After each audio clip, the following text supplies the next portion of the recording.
to IS301. I'm Professor Fahmi Jalani. Today we'll be covering the topic on Web 2.0 tools that are available in the market right now, or some of us might be using it without actually knowing it.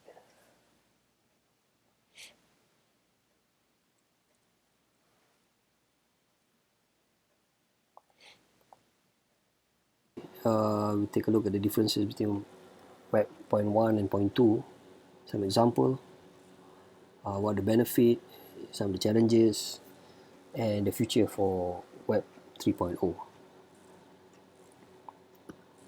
As we all know, the World Wide Web, from 1 to 3, the internet is not really equivalent to the web. Okay, why do I say that? Let's take a look at the next picture. Here, you'll see that the internet is a massive network, basically a networking infrastructure. It connects millions of computers together globally, forming a network with which any computer can communicate as long as they are both connected to the internet, so to speak. Information travels over the internet in variety of languages such as protocol. Okay. The World Wide Web is a way to access information over the internet. Here is an information sharing model. It uses HTTP, hypertext transmission protocol. It uses a browser, for example, the internet browser, Firefox, Chrome, Safari, to access documents, web pages, hyperlink, could be videos, music, MP3, for example. It's not used specifically for email, but only SMTP. We covered it previous class. Usenet is for newsgroup, instant message, and FTP. So technically, the web is just a portion of the internet, albeit the large portion. Okay. Let's take a look at the comparison between Web 1 and 2. Web 1 is basically a simple HTML file just to provide content. Also, it's more passive, no interaction. It's basically just a web page itself, information, for example. It could be just a normal, for example, company website, for example. But 2.0 is more interactive website. Is quite accessible, crowdsourced, it's more collaborative, social interaction, and very meaningful. Okay. Let's take a look at Web 0.1. Basically, it's the first generation of web. So it's basically like reading a book, because it's just for information.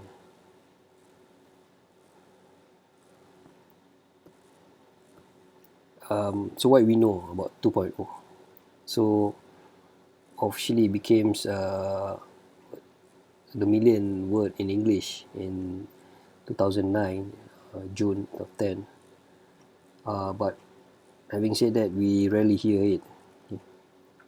What we only know is the web, or the World Wide Web, just a website. Okay. So essentially, it's XML described content, not the format structured. Okay. Some example like YouTube, Flickr, blogs, text. Okay. some challenges: legitimacy, copyright, privacy, and most of them are crowdsourced content.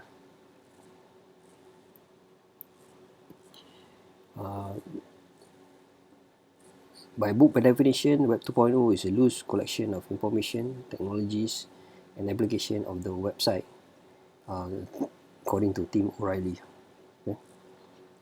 Here, basically, the information is contributed by could be user or subscriber or anybody on the internet. Some technology we take a look later on: RSS, really simple syndication, blogs, tag, podcasts, what video casts, and wikis. Let's take a look at tags. Tags, as we all know, is basically hashtag, for example, where it helps people to find information when they key in certain words. For example, SoundCloud, we have a list of all SoundClouds in their search or query, and people tend to tag certain articles is for them to be able to be related or to be viewed by other user as they search. Here, example is Delicious, for example, the website. Next, we take a look at folksomony. The words itself is describing. Technically it's a category of website where user or subscriber will categorize certain types of website to certain types of category. Okay, as more and more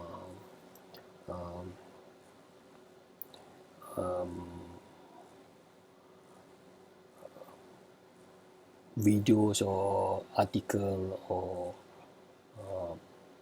could be posts that is being available, individual tends to categorize it. Okay, some example we can say could be BTS, for example. Let's say it's K-pop, and as you see a lot of videos from, for example, Korea or wannabe K-pop, they hashtag it into a category called K-pop, for example. Okay.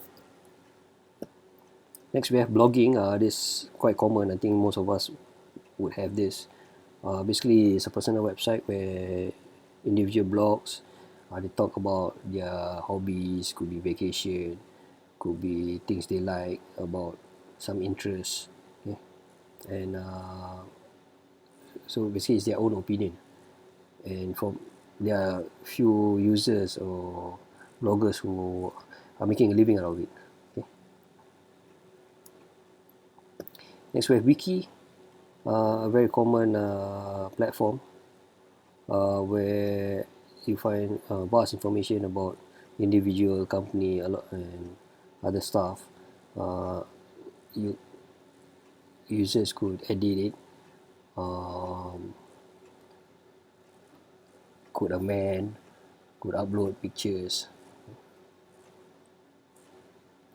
Next we have RSS, really simple syndication.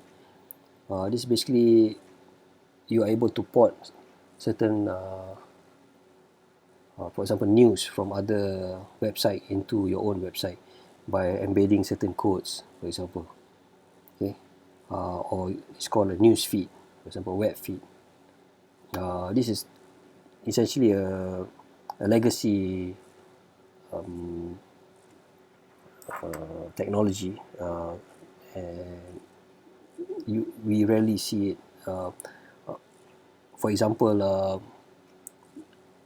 an individual could put things like news, or just a layman example is like you look at the stocks pumping on the billboard, for example. Right? Yeah. Next we have podcasts, which is upcoming, where individual would broadcast their own, for example, radio station or talks uh, on the internet to get popularity or to give their views, and there are today free podcasts available, an alternative to the mainstream radio, and by them going online, some of them are making a living out of it. Okay, so the use of technology. Let me see if I get this. Okay, oops. Mentioned earlier, social network, for example, Facebook, Twitter, TikTok, okay, aggregators, Dix, Technorati, okay, Mashup, Maps, for example. These are basically Web 2.0. Some challenges we face: legitimacy of web information. For example, it could be opinion from another party, and there's also some authentication of the article, for example, privacy, okay, who owns information, okay, because, for example, WikiLeaks is an open source, anybody could own the information. So what's the next for after 2.0? Okay, companies like, for example, Amazon, Last.fm. Amazon is trying to go into 3.0 by, for example, suggesting products that other people or you might be interested in while you purchase a particular product, for example.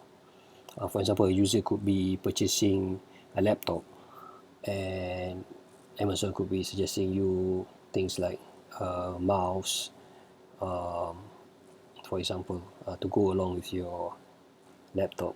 Okay, Last.fm, the website could be suggesting you other songs that you might be interested in, and